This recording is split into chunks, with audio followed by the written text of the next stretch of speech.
네, 여러분 안녕하세요. 네, 지금 접속해 주신 분들 계신데 인사드리겠습니다. 서대문 문화재 야행 신촌 코스로 인사드리게 된 안지영 가이드라고 합니다. 반갑습니다. 문화재 야행이 원래 실제로 얼굴 보고 하는 거였는데 코로나 때문에 이렇게 랜선으로 진행을 하게 됐어요. 아마 랜선 투어는 그동안 여러 가지로 접하셨을 것 같습니다. 네, 보통은 해외 투어로 많이 보셨을 텐데 국내 투어도 이렇게 랜선으로 진행을 하게 됐어요. 그래도 우리가 실제로 보지 못하는 것들 집에서 편하게 보실 수 있는 또 하나의 기회가 되지 않을까 생각을 해봅니다. 그리고 중간중간에 우리가 실제로 보지 못하는 거, 옛날 자료사진 같은 것들 제가 이 피디님이랑 같이 띄워드릴 거니까 그런 거 확인해 주시면서 보시면 될 것 같아요. 네, 저는 지금 신촌 기차역에 나와 있습니다. 저희는 오늘 여기에서 출발을 해서 연세대학교 내부도 보고 그리고 신촌 지하철역 있는 부근까지 이동을 한번 해보도록 하겠는데요. 대략 한 1시간 반 정도 소요될 것으로 예상을 하고 있습니다. 저는 지금 신촌 기차역 앞에 나와 있어요. 저희 전체적인 코스가 이 기차역에서 출발을 해서 세브란스 병원을 지나서 연세대학교 들어갔다가 연세로를 건너서 그리고 지하철역의 신촌역에서 마무리되는 코스입니다. 우선은 여기에서부터 신촌이라는 지역이 어떻게 시작이 됐고 언제부터 이렇게 젊은 청춘들의 거리로 부상을 하게 됐는지 그것부터 하나씩 짚고 넘어가 보도록 할 텐데요. 오래된 건물 지금 제대로 보일지 모르겠는데 지금 화면은 잘 보이네요. 신촌 기차역에 오시면 아직도 경의선을 여기서 타고 내릴 수가 있는데 왼쪽에 커다랗게 새로 지은 민자 역사가 있고 지금 제가 서서 대기했었던 공간은 옛날에 여기에 원래 1920년대에 개통됐었던 경의선의 원래 옛날 역사입니다. 여기가 굉장히 오래된 건물이고요. 일부를 보존을 하고 지금 안쪽을 이제 복원과 리모델링을 거쳐서 관광센터로 활용을 하고 있어요. 그래서 서울을 여행하려고 하시는 분들, 아울러서 우리나라 여행의 전반에 도움이 되는 안내 책자라던가 정보들을 여기 안쪽에서 확인을 해보실 수 있고요. 매일 오후 7시 정도까지 운영을 하고 있는 곳이니까 혹시 신촌 기차역에 오신다면 여기 옛날 구역사 관광센터도 꼭 한번 들려보셔서 여기 내부에 있는 사진도 둘러보시면 좋겠습니다.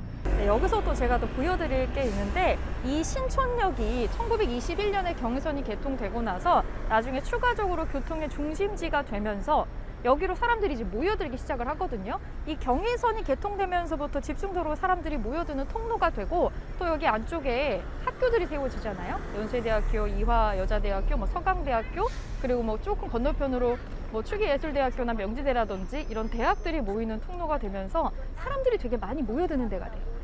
신촌 기차역에서 여기 실제로 철길이 있었을 때 기차가 다니던 모습을 여러분들이 보실 수가 있고요.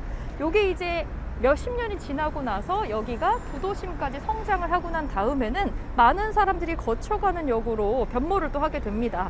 1974년도 사진도 한번 보겠습니다. 이 기차역을 학생들도 많이 이용을 했겠죠. 전국에서 모여든 학생들이 학교를 다니다가 이렇게 좀 있으면 또 추석인데 명절이 되면 이 기차를 타고 또 내려가지 않았을까 이렇게 생각을 해볼 수 있겠습니다. 그리고 여기 지금 앞쪽에 큰 로타리 같은 게 형성이 되어 있고 지금은 좀 인적이 드물지만요.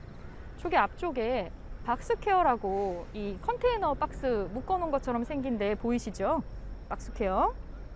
네, 녹지 바로 맞은편에 왼편에 지금 보이고 있습니다.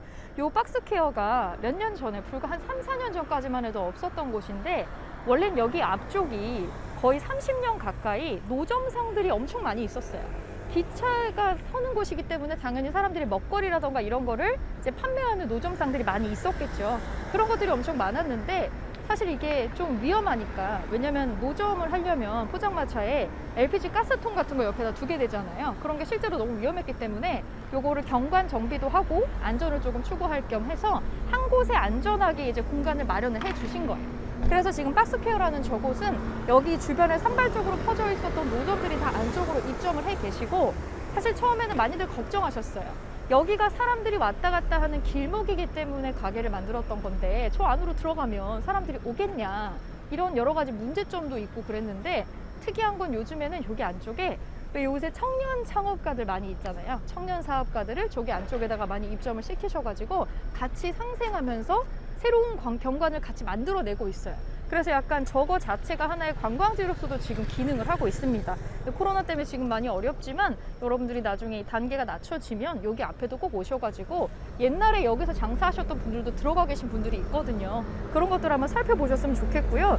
옛날에 여기에 노점이 있었던 모습 잠깐 보여드리겠습니다. 신촌역 앞에 불과 몇십 년 전까지만 해도, 자, 5번 사진 볼게요. 이 박스케어가 있었던 지역으로 포장마차 같은 것들이 있던 것을 볼 수가 있습니다. 여기 가보신 분들도 있으시네요. 가보신 분도 있으시는데 지금은 옛날 같은 모습을 보기는 조금 어렵지만 옛날에 이렇게 쭉 모여 있었던, 그리고 6번 사진 보겠습니다. 지금도 포장마차에 있는 분식 같은 거 많이 드시죠? 그런 것들이 많이 있었어요. 실제로 여기서 학창시절 보내신 분들 계시면은 아마 여기서 내가 떡볶이 같은 거 뭐 사 먹었었는데 이런 거 기억하시는 분들이 있으실 것 같습니다. 이 박스케어가 매년 새로운 모습으로, 매년까지 가지 않아도 돼요. 매달 바뀌고 있습니다. 여기도 꼭 기억을 해 두셨다가 혹시 이 신촌역 근처에 오시게 되면은 저기도 꼭 한번 둘러보시기를 추천드리고요. 터널 보이시나요? 뭐 막 그림 엄청 그려져 있는 터널이 있는데 그래피티로 가득 차 있는 터널이에요. 그래서 여기를 토끼굴이라고 합니다. 토끼굴.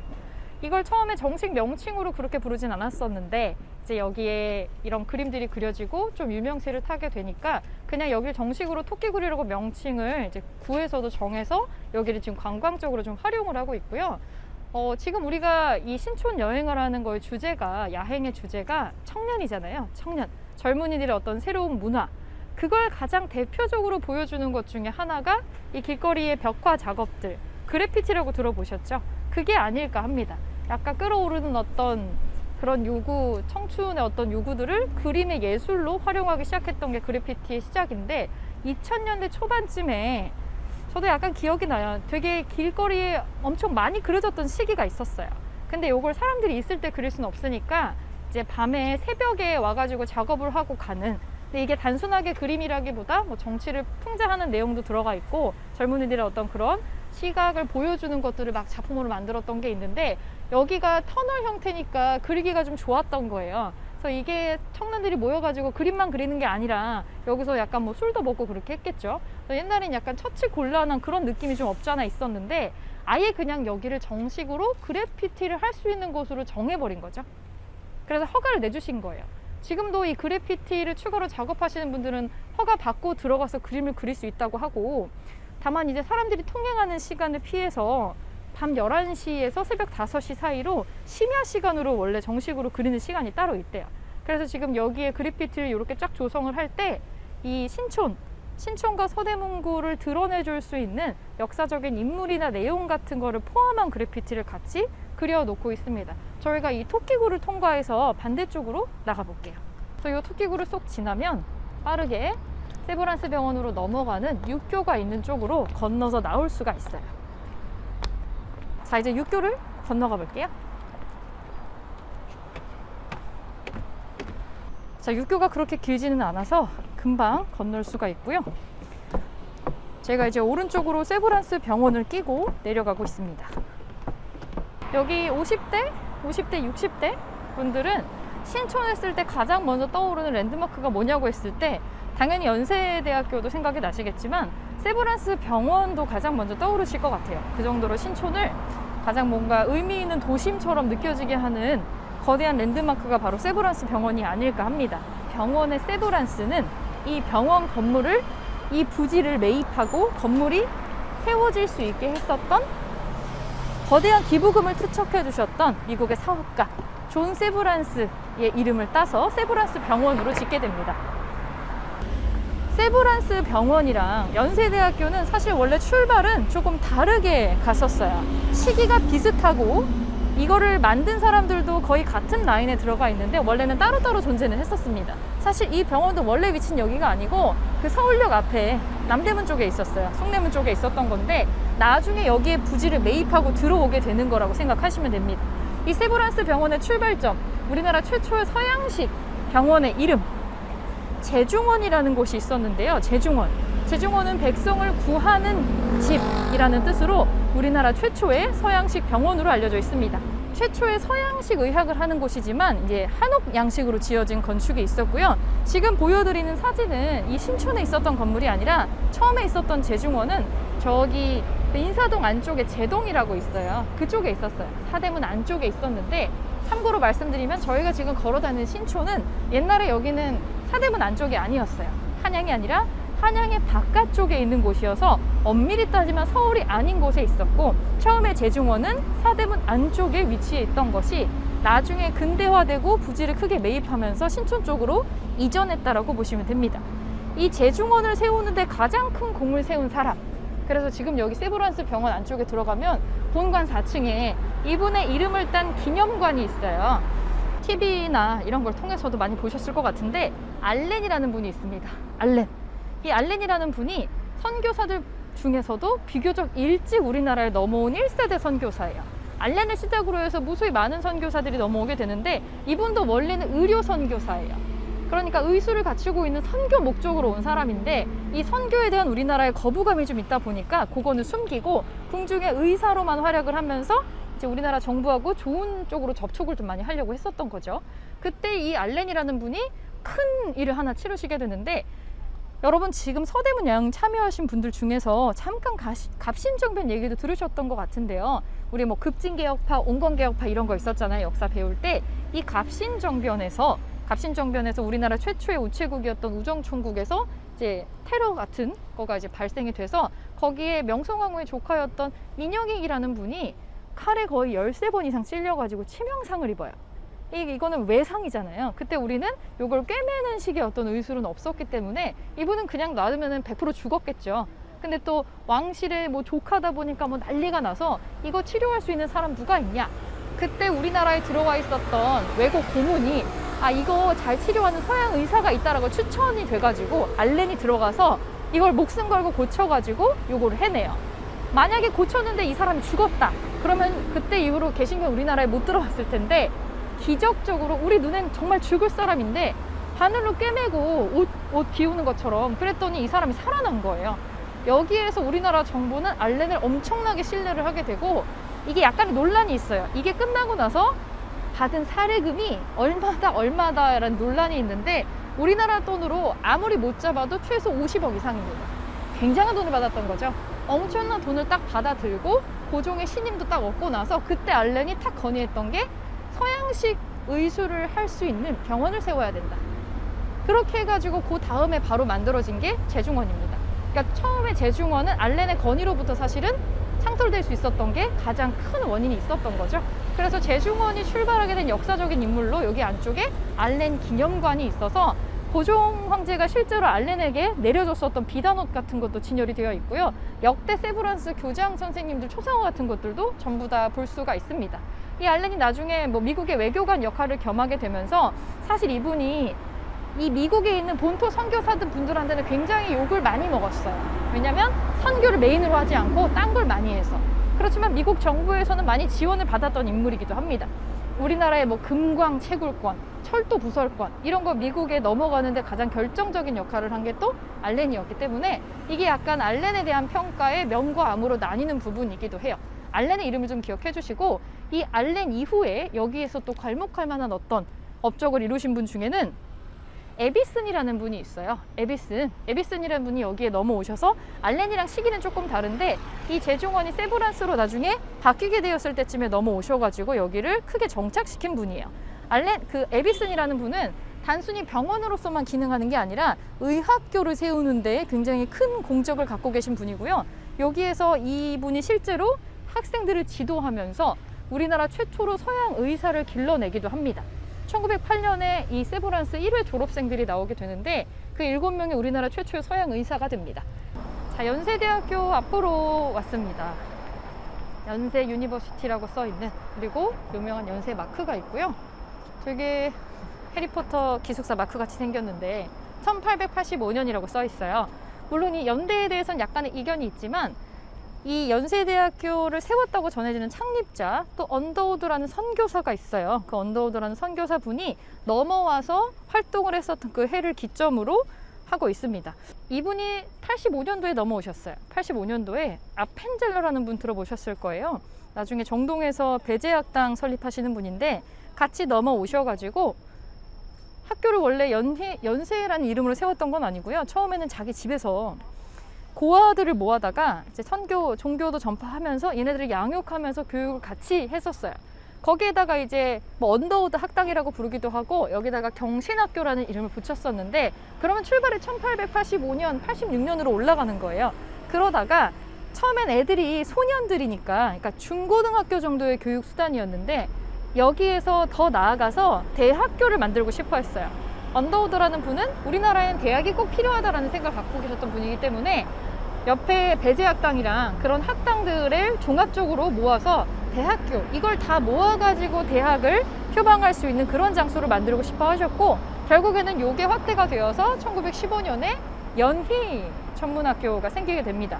연희 전문학교가 생기게 되는데, 안타깝게도 이 연희 전문학교를 딱 개관하시고 나서, 학교를 세우고 나서 언더우드라는 분은 급격하게 건강이 악화되셔가지고 사망하셨어요. 그 다음 해에 바로 1916년에 바로 돌아가시게 되고요. 그러니까 연세대학교가 이렇게 커다랗게 여기에 들어서는 건 보지 못하셨어요. 원래 여기에서 출발한 게 아니라 연희전문학교도 대학부가 설치가 되면서 종로의 YMCA 건물 아시죠? 그쪽에서 원래 출발을 했었어요. 그러다가 요거를 확장을 하면서 연세대 부지를 구입을 하시는 건데, 이분이 살아계실 때는 여기에 굳이 구입하는 것도 보지 못하셨지만 언더우드 선교사의 형이 존 언더우드라는 분이, 여러분 타자기 아시죠? 타자기를 판매해가지고 되게 부를 이룩한 재벌이었어요. 그래서 이 형인 존 언더우드가 또 그 지역의 재벌 중에서 아까 저기 잠깐 언급했었던 세브란스 분하고도 친분이 있는 거예요. 그래서 그 두 분이 서로 돈을 모아서 세브란스라는 분은 여기 세브란스 병원 부지를 구입을 해주시고, 원래 세브란스 병원도 남대문 앞에 있었던 건데 이 형이었던 언더우드의 형이었던 존 언더우드는 여기에 부지를 사신 거예요. 에베슨이라는 사람이 또 건의를 해주시기도 했고, 그래서 각각이 땅을 부집을 매입을 해가지고 지금의 크기로 크게 샀는데, 그때 이 학교 세우려고 매입한 땅이 19만 평입니다. 19만 평. 어느 정도 땅을 샀냐면 15번 사진 볼게요. 그때 땅을 매입해서 이렇게 학교를 세울 거야 라고 마스터 플랜을 세운 지도가 남아 있습니다. 연대 박물관에 지금 진열이 되어 있고요. 굉장한 넓이에요. 되게 크고요. 원래는 여기에서 더 한 발 나아가서 지금 연대 앞에서 직진으로 쭉 내려가면 신촌 지하철역이잖아요. 거기까지 원래 구입을 하려고 했습니다. 그렇지만 거기는 왕실이 소유하고 있었던 부지하고 영역이 겹쳤기 때문에 저기까지는 사지를 못했어요. 만약에 저기까지 구입을 했으면 지금 연대 다니는 친구들은 굉장히 편했겠죠. 지하철 내리면 바로 들어갈 수가 있었을 테니까. 지금도 굉장히 넓어요. 학교 부지는 계속해서 확장되고 있는 중입니다. 종합대학교로서 지금은 훨씬 더 여러 가지 시설이 들어가 있고 엄청나게 커진 상태고요. 처음에는 계속 연희라는 이름을 쓰다가, 그러다가 57년이 되어서야 세브란스랑 연희가 합치면서 연세라는 이름으로 출발을 하게 되죠. 연대 입구에 되게 유명한 장소가 있어요. 여기 와보셨던 분들 혹시 이거 보셨던 적 있으실까요? 이한열 열사 기억나시죠? 이한열 열사 피격 동판입니다. 여기에서 쓰러졌다라고 하는 것을 증명하는 장소 동판이 나와 있고요. 이한열 피격 현장이다. 1987년 6월 9일 연세대학교 이한열 학생이 경찰이 쏜 그 최루탄에 맞아서 쓰러졌었던 장소다라는 것을 표시하고 있고요. 여러분들 1987이라는 영화 보셔서 이 장면이 머릿속에 아마 남아 계실 것 같은데요. 그때 이 최루탄을 뒤통수에 맞고 정신을 잃어가는 이한열을 끌고 들어가는 그 친구의 모습이 같이 찍힌 사진이 있죠. 이게 아마 굉장히 유명한 사진인데요. 그 1987 영화 나중에 꼭 다시 보세요. 굉장히 소름 돋게 재현을 해놨습니다. 지금 쓰러지고 있는 이한열 열사가 입고 있는 옷이랑 신발, 그 바지, 옷, 윗도리, 신발, 뭐 바지까지 전부 똑같이 재현했고, 지금 요게 이한열 기념관에 그대로 유물로 남아 있고요. 그때 입고 있었던 하늘색 티셔츠가 실제로 연세라고 써있는 그 꽈티였어요. 지금도 많은데 연세대학교 경영대학이 그때 당시에 1학년 신입생이 450명 정도 돼서 ABC로 반을 나누고 있었고, C반이라는 걸 표시하는 반티를 입고 있었다고 합니다. 그 반티를 입고 쓰러져 있는 모습인데, 더 놀라운 거는 여기 같이 뒤에 부축하고 있는 학생은 같은 과 학생이 아니고 일면식도 없었던, 서로 모르는 사이였던 도서관학부 학생이에요. 같이 도망치다가 쓰러지는 거를 보고 이분이 그냥 이한열 열사를 끌고 들어왔던 거죠. 그때 이한열 열사는 정신을 잃은 상태는 아니었다라고 하고요. 뒤통수가 아프다는 말을 계속했다고 합니다. 그래서 바로 세브란스로 옮겼는데 결국 한 달 만에 사망을 하게 되고요. 원래 6월 9일에 이제 쓰러지게 된 게 6월 10일에 전 국민 이제 시위가 약속이 되어 있었어요. 60민주항쟁이 되어 있어서 시청광장에 나가가지고 얘기를 그 시위에 참여하기 전에 걸기대회를 연세대학교 측에서 그냥 개별적으로 학생들이 한 거죠. 그래서 마지막으로 죽기 전에 남긴 말은 내일 시청에 가야 되는데 이 말을 남기고 사망을 했다라고 알려져 있습니다. 지금 제가 학교 안에 들어왔는데 연세대 대학교하고 세브란스 병원이랑 거의 완전히 붙어 있어서 저기 지금 안병동이 보여요. 그 안병동 밑으로 보면 표석이 하나 있습니다. 연희궁터라고 써 있어요. 연희궁터. 그러니까 옛날에 연세대가 있었던 자리에 이쪽 부근에 조선 초기에 있었던, 그러니까 임금이 상주하는 궁궐 말고 가끔 왔다 갔다 하는 걸 이궁이라고 하거든요. 그 이궁 중에 하나가 여기 있었어요. 그러니까 이 동네 이름이 원래 연희동이에요. 연희동이니까 여기에 있었던 궁이 이름이 이제 연희궁이다, 이렇게 기록이 있어서 이쪽이 연희궁이다라고 표석이 지금 있습니다. 사실 정확하게 어디쯤에 궁궐이 있었냐는 정확히 알 수는 없는데 이 부근이었다라고 전해져요. 그래서 그거를 연희궁터라고 표석을 남겨두신 건데, 이게 여기 학교 내부에서 구경하다가 신기한 게 이런 거거든요. 학교 내부에 막 이런 게 튀어나와요. 조선시대 여기 뭐가 있었어, 뭐가 있었어, 이런 것이 있어서 되게 중요한 장소로 활용되던 공간이었다는 걸 알 수가 있습니다. 사실 여기가 안산의 바로 앞쪽에 학교가 앵겨있듯이 되게 안정적으로 들어가 있어요. 여기가 한때는 조선의 수도로 하나 거론될 정도의 그런 구간이었어요, 여기가.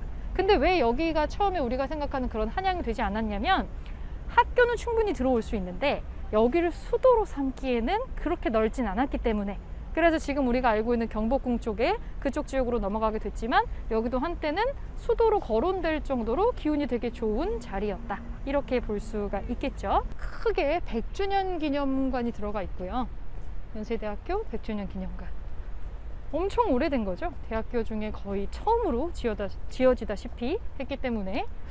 원래 세브란스 병원이랑 연희전문학교가 사실은 그 뿌리가 같아요. 선교사들 분들이 다 아는 사이였고, 교육봉사하고 의료선거를 따로따로 한 게 아니라 두 개를 같이 하셨기 때문에 최종적인 목적은 두 개를 통합하는 거를 당연히 생각을 하고 있었는데, 이 통합이 된 거는 57년이에요. 조금 늦었어요. 왜 그러냐면 약간 이사진이나 이런 분들의 의견이 합치되기가 좀 쉽지가 않아가지고 따로따로 운영을 해오다가 언제 본격적으로 이 얘기가 좀 나왔냐면, 그 일본이 우리나라에 경성제국대학이라는 걸 만들잖아요. 그러면서 우리도 이 조선인들을 제대로 교육시킬 수 있는, 조선인들 어떤 걸 살려줄 수 있는 그런 거를 만드는 게 시급하다. 그래서 이제 의견을 모아가지고 연세대학교를 만들게 됩니다. 연희전문학교하고 세브란스하고 합치면서 그 기념적인 어떤 창립이 있었던 1957년에 여러분들 그 대학교에 지금은 없어졌지만 메이퀸이라고 아세요? 메이퀸?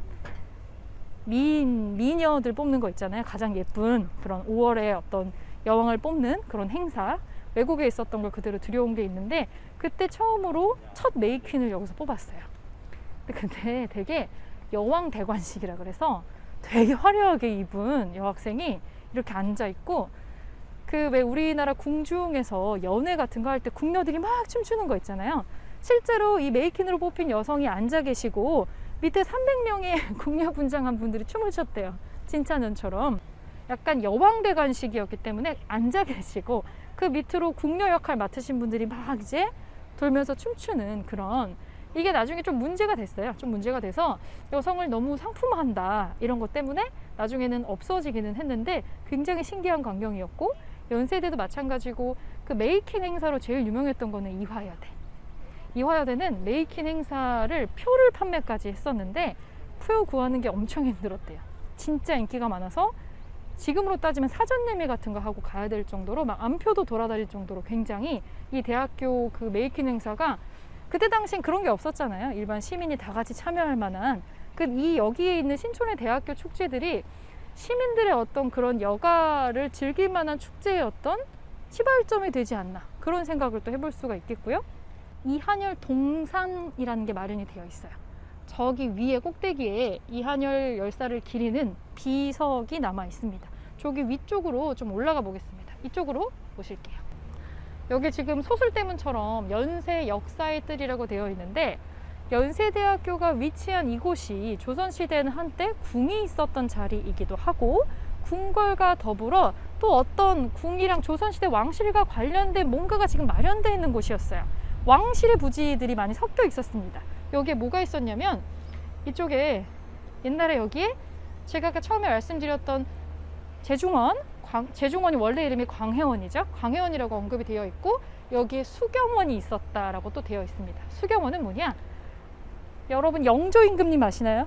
사도세자의 아버지이자 우리나라에서 정조랑 더불어서 우리나라 역사의 조선 후반에 르네상스를 갖고 왔다고 평가되는 사람이기도 한데 아무래도 사도세자 사건 때문에 좀 부정적인 영향을 많이 갖고 있긴 하지만 이 영조의 후궁이면서 사도세자의 어머니였던 영빈 이씨라는 분이 있습니다. 선희궁이라고도 알려주신 분인데 그분의 무덤이 조성돼 있었던 곳이에요. 사당이랑. 그게 수경원입니다. 끝에 글자가 지금 원이라고 들어가 있잖아요. 원이라고 들어가 있으면은 뭐 세자의 생모라던가 진짜 친엄마라던가 아니면 세자, 세자빈 이런 분들이 돌아가시게 되면 무덤 끝에다가 원이라고 붙입니다. 왕이나 왕비가 돌아가시게 되면은 릉이라고 붙이잖아요. 그리고 일반인이 사망하면은 그냥 묘라고 붙이죠. 그래서 수경원이라고 조선시대 유적이 있다라고 봤으면 아 여기는 뭔가 그 정도 세자나 세자의 생모의 어떤 무덤이겠구나 이렇게 추정을 해볼 수가 있겠습니다. 그래서 수경원이 있었던 자리를 지금 유적구간으로 보존을 해놓은 것도 이렇게 볼 수가 있어요. 예전에 낮에는 좀 열려 있기도 한데 지금 아마 저녁 시간대라서 아니면 코로나라서 좀 입장이 안 되는 것 같긴 한데 이 안쪽에 실제로 이 영빈이 씨를 위해서 영조가 친히 이제 새겨준 비석이라던가 그런 것들 확인을 해보실 수 있고 원래는 여기에 무덤이 있었는데 여기가 이제 대학교 부지다 보니까 진짜 이제 무덤 자체는 서울흥으로 이사를 갔어요. 1969년에 서울흥으로 이사를 갔고 지금은 비각이랑 기념 어떤 사당 건물만 남아 있습니다. 참고하시고 저희 이제 반대편에 있는 이한열 열사 비석 있는 쪽으로 올라가겠습니다. 자, 이제 이한열 동산으로 올라갑니다. 여기 아까 잠깐 보여드렸던 사진의 이미지를 그대로 따가지고 만든 조형물이 있고요. 피 흘리는 이한열 열사와 친구를 부축하고 있는 민주화 운동 같이 했었던 친구의 모습, 한여리를 살려내라라는 구호랑 같이 보이고 있고요. 옆에 보면 암호처럼 숫자가 막 적혀 있어요. 198769757922라고 나와 있는데 이게 뭘까요 이거? 지금 여기 앞쪽에 숫자는 1987에서 벌써 힌트를 조금 얻으셨죠? 가까이 좀 가서 보여드릴게요. 1987, 1987년입니다. 87 6월 항쟁을 상징하는 연도 숫자가 되겠고요. 이 민주항쟁은 정확히는 이것보다 집계를 하자면 더 많을 텐데 전국에서 500만 명 이상의 시민들이 참여했었던 정말 엄청난 규모의 민주화 운동 그걸 기념하는 숫자를 지금 여기에 갖다가 놓은 거고 사실은 요 87년의 6월 항쟁으로 인해서 대통령 지금은 우리가 직접 뽑죠. 그 직선제라 그래요. 그 국회의원들이 대신 뽑아주는 거는 간선제라 그러는데 지금 우리한테 너무 당연한 직선제가 1987년이 되어서야 완전히 법으로 정착이 된 거고요. 6월 9일 연세대학교에서 원래 그 다음에 여러분 역사 배우시다 보면 6월 10일에 민주항쟁이라고 또 크게 역사 나오는 게 있는데 6월 10일에 전 국민이 다 모여가지고 이제 걸기 대회 할 거니까 대학교에서는 그 하루 전에 전야제처럼 결의대회를 한 거죠. 그래서 이한열 열사도 여기에 이제 나오셨던 건데 애초에 이한열 열사를 비롯한 이 학생들이 분노해서 거리로 뛰어나오게 된 결정적인 거가 1987년 1월 달에 서울대학교를 다니던 박종철이라는 또 학생이 의문사를 당하는 사건이 있었어요. 이것도 영화로 있었던 것 같은데 유명한 대사가 있죠.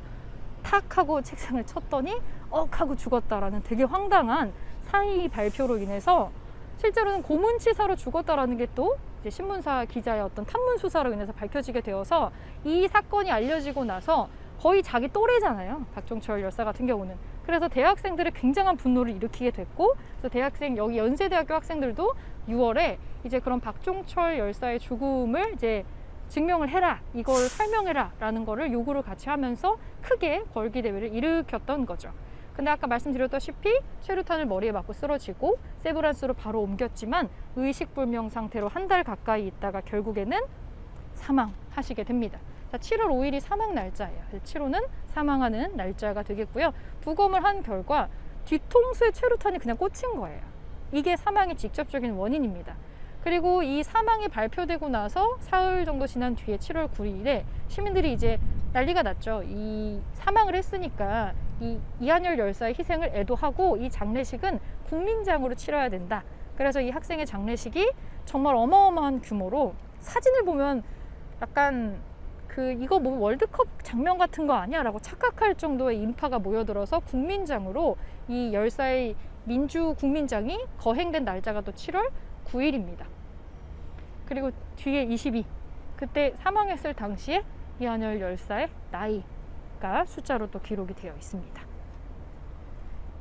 부모님 너무 슬프셨겠죠. 22살이면 정말 어린 나이잖아요. 어린 나이고 또 명문대 다니는 똑똑한 아들이었을 텐데, 이한열 열사뿐만이 아니라 그때 박종철 열사도 마찬가지로 서울대, 연세대 이렇게 잘 키워놓은 자식들 나중에 하고 싶은 것도 되게 많은 나이인데 학교도 채 졸업하지 못하고 민주화 운동에서 이제 희생을 당하신 거니까, 이게 우리한테 주는 시사점이 시간이 많이 지났는데도 지금도 여전히 좀 많은 시사점을 주고 있죠. 원래는 여기에 이렇게 숫자 비석이 있었던 게 아니라 진짜 그냥 우리가 아는 일반적인 비석 형태의 비각이 있었는데 그게 한번 쓰러졌어요. 그래서 다시 돈을 모아서 이런 식으로 약간 고인돌 같은 이미지로 이렇게 새롭게 비석을 구성을 했습니다. 한국 사람들이 가장 사랑하는 시인이면서 지금은 전 세계가 같이 사랑하는 시인이 되고 있는, 그렇죠, 윤동주 시인. 연희전문학교에 입학을 해서 여기 졸업을 하셨죠. 윤동주 시인이 쓴 것으로 알려져 있는 시들 중에서 가장 절정기에 작성된 시라고 평가되는 것들은 대부분이 이 연희전문학교 시절에 작성된 시입니다. 윤동주 시인에 관련된 기념비가 안쪽에 서 있고, 윤동주 시인이 실제로 4년 동안 머물렀던 기숙사가, 건물이 아직 남아 있어요. 그 건물을 향해서 가보겠습니다. 윤동주 시인 국어교과서에서 많이 배우셨을 것 같아요. 그래서 옛날에는 저도 멋모를 때는 그냥 시인이군 이렇게만 알고 있고, 그분의 시가 굉장히 예쁘잖아요. 아름답죠. 문구가 서정적인 느낌이 물씬 들어서, 왜 우리가 독립운동 관련된 시 배울 때 이육사 시인이라던가, 이육사 시인의 시는 되게 들으면 이건 뭔가 독립운동 시구나 이런 느낌이 들죠. 광야라던가 이런 시 보면. 근데 그에 반해서 윤동주 시인의 시는 깊이 생각하고 보지 않으면은 사실은 모를 수도 있어요. 굉장히 여러 가지로 되게 암울한 분위기가 나긴 하지만 직접적인 어떤 단어들이 표출되는 건 아니기 때문에. 그런데 지금 윤동주 시인은 그 독립훈장을 받으신 분으로 독립운동가로 또 올라가 있기도 하고요. 실제로 윤동주 시인이 28에 그 일본의 후쿠오카 형무소에서 잡혀가지고 사망하셨을 때 잡혀간 이유가 독립운동이었습니다. 독립운동. 그리고 우리가 잘 모르는 건데 실제로 죄명이 독립운동이었다는 거고, 거기에서 받은 재판의 내용이 최근 한 15년 정도 전부터 비공개로 돼 있었던 것들이 하나씩 나오기 시작했어요. 그래서 우리가 알고 있는 윤동주 시인의 이미지는 되게 수줍고 별 얘기 안 하고 그런 이미지인데, 실제로 거기에서 재판을 받는 과정에서 변론을 하는 그런 게 기록이 되어 있는데, 그런 걸 보면 되게 열정적으로 토론을 하는 그런 장면들이 나와요. 그래서 실제로 죄명 중에 최종 변론으로 나온 게 민족의식을 고취해서 독립의식을 이제 올리려고 했다, 이런 부분이 언급이 되어 있는 부분이 있습니다. 이것이 아마 2016년쯤에 크게 한번 다큐멘터리 같은 걸 했었어요. KBS였나? 거기서 불멸의 청년 이런 제목으로 윤동주 시인의 일대기를 다룬 부분이 있었는데, 거기서 그 죽음에 관련된 부분도 자세히 다뤄졌었습니다.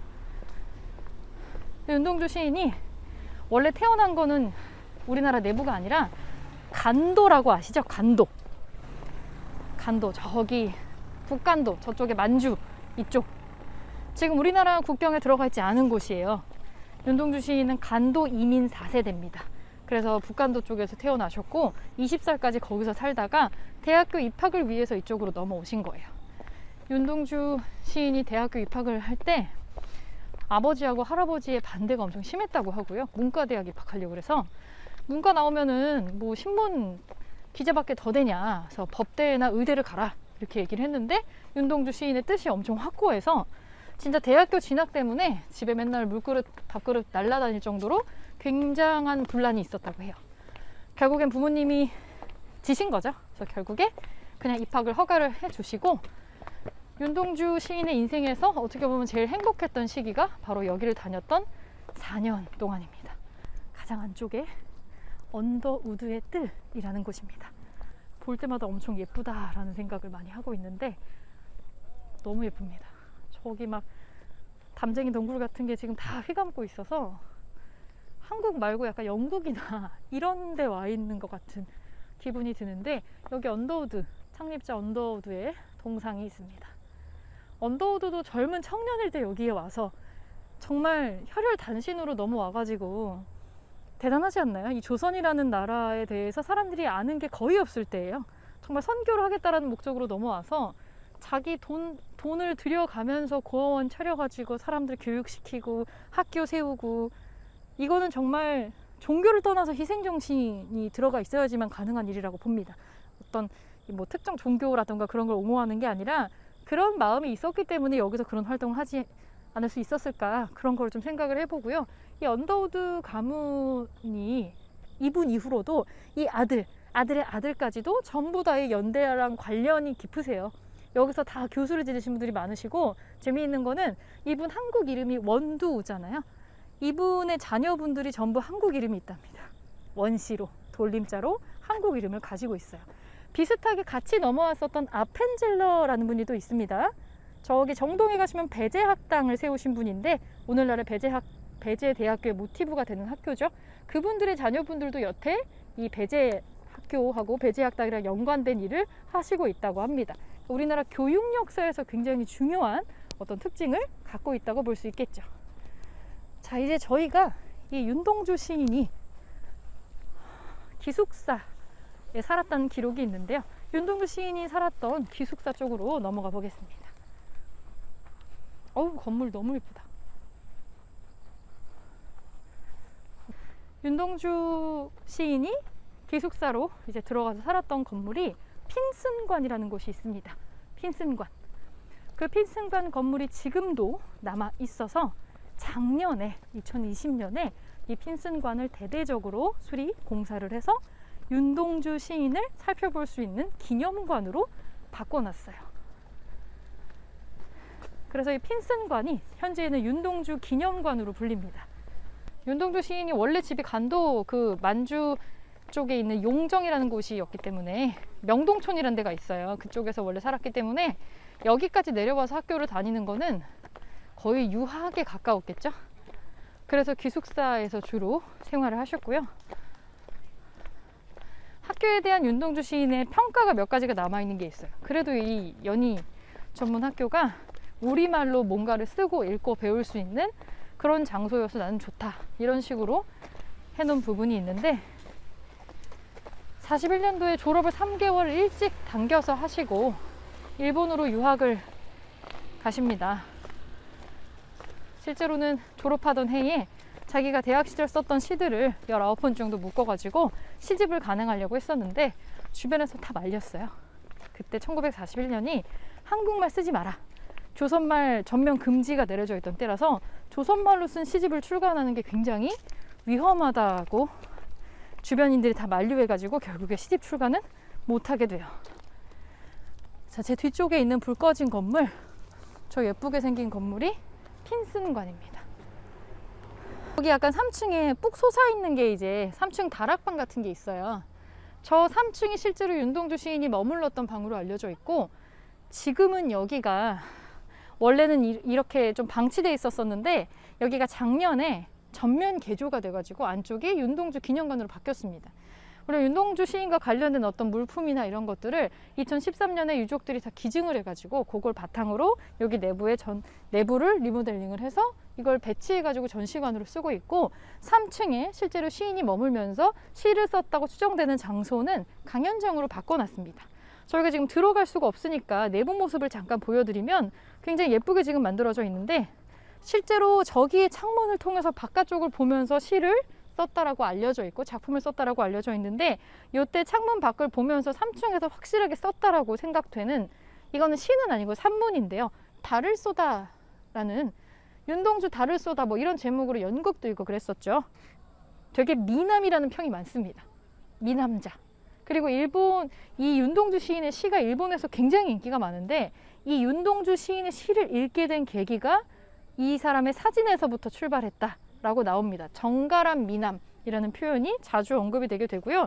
이분이 원래 내려고 했었던 시집 살아생전에는 한 권도 시집을 내지 못했습니다. 나중에 죽어서 6호 시집이 나오죠. 27번 사진 볼게요. 하늘과 바람과 별과 시. 우리나라 사람들이 가장 많이 구매한 시집이기도 하고 여전히 지금도 리커버판이 매년 나오고 있는 책이기도 하죠.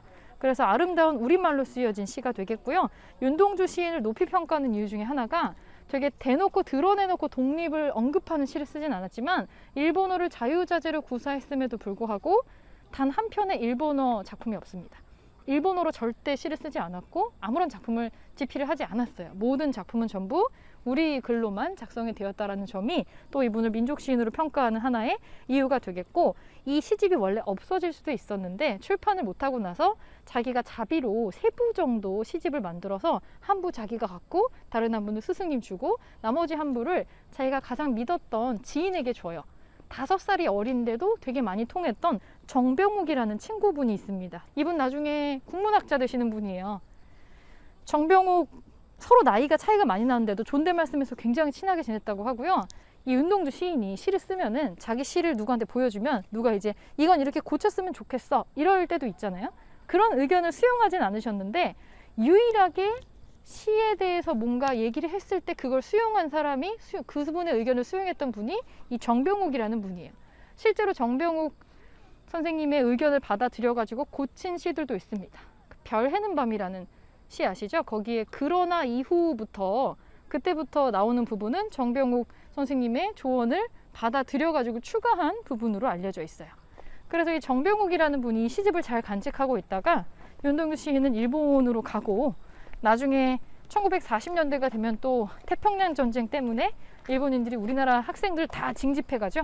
그때 정병욱 선생님이 징집해서 끌려가면서 시집을 전라남도의 고향집에 있는 엄마한테 맡기면서 혹시 자기도 죽고 동주도 죽어서 못 오게 되면 이 시집을 잘 보관하고 있다가 연희전문학교에다가 좀 대신 전해줘라 이렇게 얘기를 했다고 하고, 아들의 유언이 될지도 모르는 이 말을 지키기 위해서 이 정병욱 선생님의 어머니가 집에 귀중품이랑 같이 마룻바닥을 뜯어가지고 숨겨놓아서 나중에 이 시집을 출판을 할 수 있었다라고 합니다. 전라남도 가시면은 정병욱 선생님 생가가 있어요. 그 생가가 지금 기념관으로 바뀌어 있거든요. 실제로 윤동주 시인의 시집을 숨겨놨었던 마루를 보실 수가 있어요. 그 마루에 여기다 시집을 넣었다라고 안내판이 들어가 있어서 이런 것들, 그래서 시를 품은 집으로 안내가 되어 있는 집입니다. 이런 여러 가지 노력들 덕분에 윤동주 시인의 아름다운 시들이 여태까지 남아있을 수가 있는 것이고요. 윤동주 시비가 있습니다. 우리가 가장 사랑하는 시 한 편이 윤동주 시인의 글씨체 그대로 각자가 되어서 써 있네요. 서시라는 시입니다.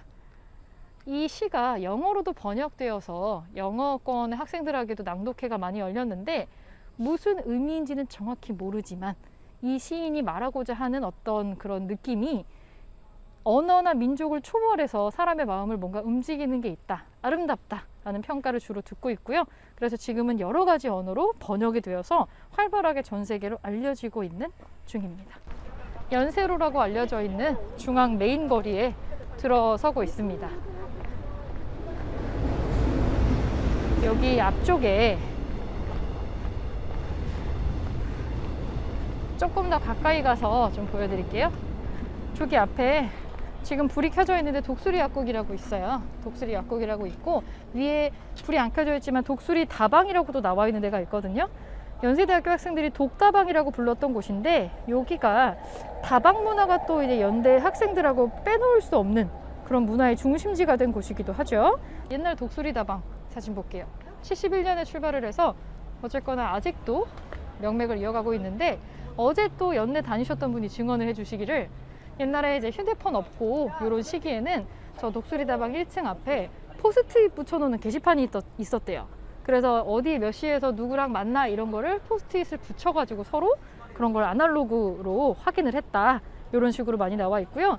저기에서 이 다방 문화라고 하는 게 이 연세대를 바탕으로 연세대가 또 음악이나 문학이 또 대중적인 청년의 어떤 음악, 문학 이런 게 태동한 곳이기도 한데 윤동주를 필두로 해서 그 뒤에 그 뒤를 잇는 문인들이 많이 여기서 탄생을 했어요. 특히 저 다방을 들락거리면서 단골 출신으로 여러 가지 문학작품 쓰신 분들이 있는데 소설가 성석재 분이 좀 유명하시고 시인 중에서 제가 개인적으로 제가 좀 좋아하는 시인인데 기형도라는 시인이 있어요. 기형도 시인도 연대 정예과를 졸업하신 분이시죠. 이분이 저 다방의 주요 단골 손님이었다고 알려져 있습니다.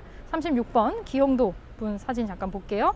입속의 검은 잎이라는 소설, 그 시집을 내신 것으로 유명한데, 실제로 옛날에는 이 독수리 다방 위에 꼭대기에 올라가면은 저기 연세대학교 내부가 다 보였다 그래요. 그래서 여기에서 위에서 내려다보면서 썼던 시로 추정되는 게 있는데 42번 대학 시절이라는 시가 있습니다. 실제 연대에 재학했었던 시절에 독수리 다방에서 쓰여진 것으로 알려져 있는 시가 있어요. 그래서 여기가 수많은 소설가, 문인들의 어떤 메카로도 작용을 했던 곳이다. 여기가 신촌이 대학생들이 이제 처음으로 이 가수분들, 언더그라운드 가수분들이 또 나온 곳이기도 하잖아요. 김현식, 들국화, 송골매 이런 가수들의 어떤 메카기도 했어가지고 옛날에는 70년대에 75년도에 대중문화 정화 사업이라는 게 있었어요. 그래서 검열을 했어요. 그 공연하시는 분들의 가사를 검열을 하고 너 공연 못해 이런 거 하기도 했어가지고 그때 공연은 방송에 나가지 않고 신촌 일대의 록카페나 다방에서 음악 다방에서 연주하고 공연하는 게 소극장 형식으로 그런 게 많이 있었던 거예요. 길거리 음악이 어떻게 보면 탄생된 곳이라고 볼 수 있겠죠. 그거를 볼 수 있는 거를 이렇게 재현을 해놓은 건데 이 빨간 버스가 플레이 버스예요. 그래서 여기 안쪽에 가시면은 그 7080 음악을 들어볼 수도 있고 여러 가지 것들을 볼 수 있는 곳입니다. 이 공간을 따로 대여해 가지고 쓸 수도 있는데 정말 놀랍게도 프로포즈 공간이나 이런 걸로도 미리 예약을 하면은 쓰실 수가 있었던 것 같습니다. 이 안에 살짝 들어가 볼까요? 여러분도 얼마든지 들어가실 수가 있어요. 제가 오늘은 살짝 들어가 보겠습니다.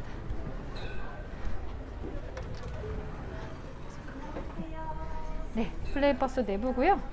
여기 안쪽에 보시면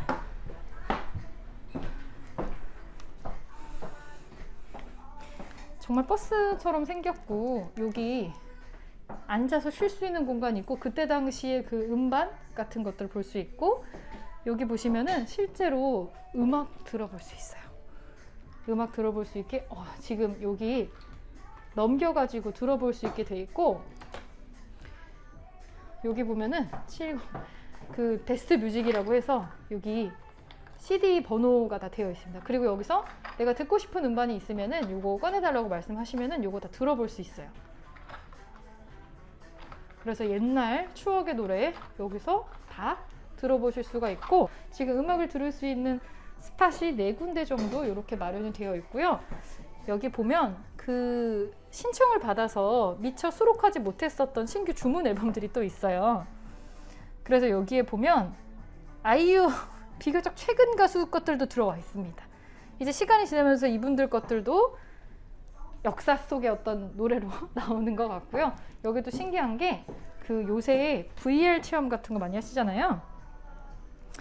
여기에 그 서울 여행 VR로 할 수 있는 체험기기도 있어요. 이거 뭐 돈을 지불하고 하는 건 아니고 그냥 다 무료로 해볼 수 있는 것들이 많이 있습니다.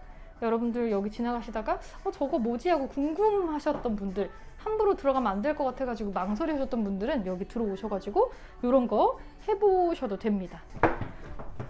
여기에 신촌에 관련된 여러 가지 가이드 책자 달별로 나오는 책자들도 여기에 다 비치가 되어 있어서 전 저런 거 보는 거 되게 좋아하는데 저런 것도 볼 수가 있고 이 장소는 LP판 같은 걸로 또 꾸며져 있는데요. 이쪽 한번 볼까요?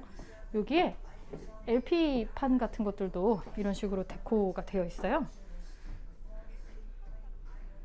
옛날에는 여기서 이거 직접 음반 골라가지고 LP판을 틀어주셨대요. 옛날엔 이거 실제로 틀어주셨다고 하는데 지금은 이게 좀 너무 오래 틀고 그러면 고장의 위험이 있어가지고 지금은 연주를 하지 않는데 아직도 소리는 난다고 합니다. 사진을 찍고 요새 뭐 많이 찍는 이런 식으로 분할 사진을 찍고 인쇄를 해서 주십니다. 거의 1, 2분이면 인쇄가 된다고 하거든요.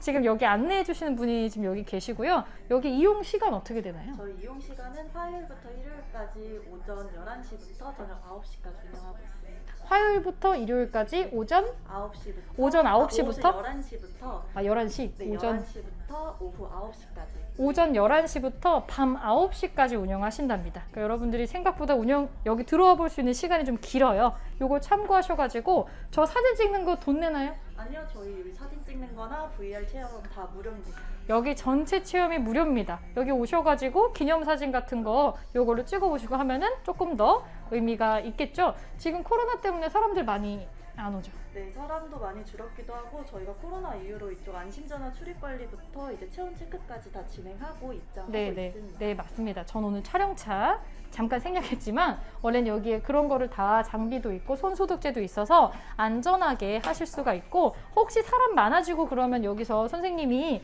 이 인원도 케어해 주시니까 걱정 없이 간단하게 둘러보실 수 있을 것 같아요. 이게 뭔지 모르셨다가 이제 아셨으니까 주변 분들한테 많이 홍보해 주시고요. 여기 나중에 시간 되실 때 꼭 한번 오셨으면 좋겠습니다. 이동을 해볼 텐데요. 여기가 음악과 문학이 태동했던 곳이다 보니까 여기 거리 중에 일부를 문학의 거리란 이름이라고 명명을 하고, 그년들을 대표하는 15명의 작가분들의 핸드 프린팅을 해놓은 데가 있습니다. 그리고 아까 준영쌤님 말씀해 주신 홍익문고가 이제 그 끄트머리에 위치를 해 있게 되고요. 그 왜 헐리우드 같은 데에서도 이렇게 핸드 프린팅 많이 하잖아요. 실제로 작가분 손도장 같은 거 이렇게 찍어 놓고 젊은이들에게 해주고 싶은 말 밑에 문구 같은 거 적어 가지고 이렇게 해놨어요. 이 도종환 작가분, 흔들리지 않고 피는 꽃이 어디 있으랴, 젖지 않고 피는 꽃이 어디 있으랴, 이거 많이 보셨죠? 그 인터넷 같은 데에서도 2013년도에 이런 식으로 각자가 이제 학생들에게 해줄 수 있는 신촌이나 연세대학교하고 연고가 있거나 관련 있는 작가들 위주로 선정을 해가지고 그 중에서도 근현대의 어떤 문학적인 부분에 크게 영향을 끼치신 분들, 그런 분들의 핸드 프린팅 동판을 쭉 만들어 놓고 있습니다. 쭉 보이고 있고요. 여기 약간 흘림체라서 글자를 제가 다 볼 수는 없지만 앞에 이름은 저쪽에 있으니까 제가 이름은 하나씩 소개를 해드리고요. 동판이 쭈루룩 나오고, 여기에 보시면 최인호 작가가 있어요. 원고지 위에서 죽고 싶다 지금 타계하셨는데, 최인호 작가분이 여기에서 주로 집필 활동을 하신 분이기도 하고, 이분의 소설 중에서 별들의 고향이라는 소설이랑 되게 크게 인기를 끌었던 소설이 영화화도 많이 돼가지고 바보들의 행진과 별들의 고향이라는 게 되게 크게 유행을 했었어요. 그게 여기에서 그 대학 생활을 하는 청춘들의 얘기를 극화를 한 건데, 소설로 먼저 출판이 되었다가 영화로도 제작이 됐는데요. 이 대본 잘 보시면 오른쪽에 영화화 됐을 때 검열 대본이 있어요. 왜냐면 여기서 그때 당시에 80년대 청년들 얘기였기 때문에 70년대 80년대에 당연히 여기 내부에 정치적인 어떤 고뇌 같은 게 들어가 있겠죠. 그런 내용을 삭제하라는 권고를 반영해가지고 검열 대본 만든 게 있었다라고 합니다.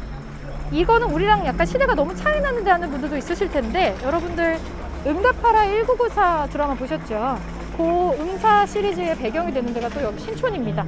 요거 염두에 두시고 또 그 드라마 다시 한번 보시면은 아, 그때 신촌이 진짜 저랬네, 이런 거를 생각을 해보실 수도 있을 것 같고요. 이 최인호 선생님 동판 프린팅 날짜 보면 2014년 9월 25일인데요.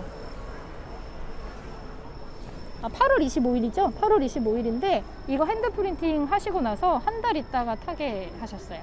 그래서 이게 또 여러 가지로 의미가 있는 거라고 볼 수가 있겠죠. 이분이 쓰신 소설에 그 바보들의 행진이 영화화됐을 때 그 영화의 배경음으로도 유명한 가수분들의 음악이 많이 들어갔는데, 송착식 선생님 왜 불러, 고래사냥 이런 노래가 배경음으로 깔렸고, 아까도 말씀드렸지만 금지곡으로 선정되는, 그래서 대중문화의 가치 한 획을 긋는 어떤 작품들하고도 연결이 많이 돼 있다라고 보여집니다.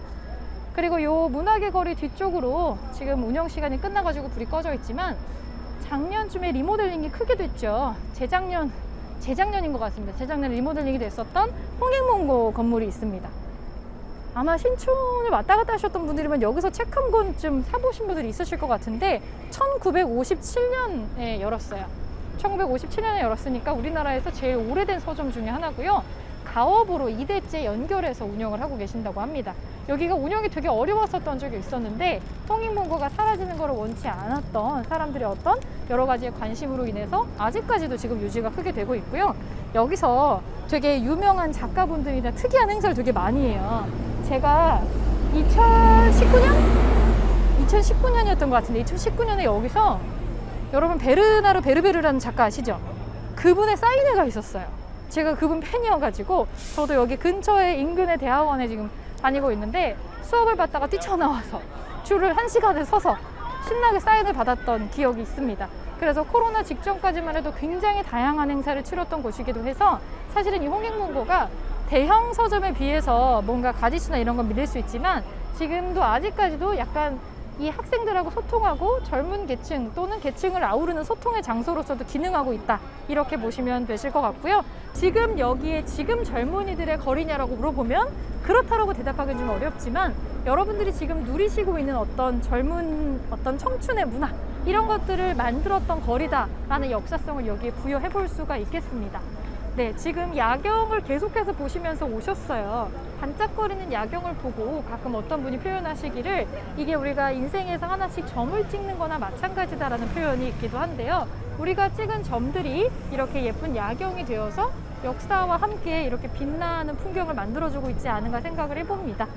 시청해주신 여러분 감사합니다. 여기서 마무리할게요. 안녕!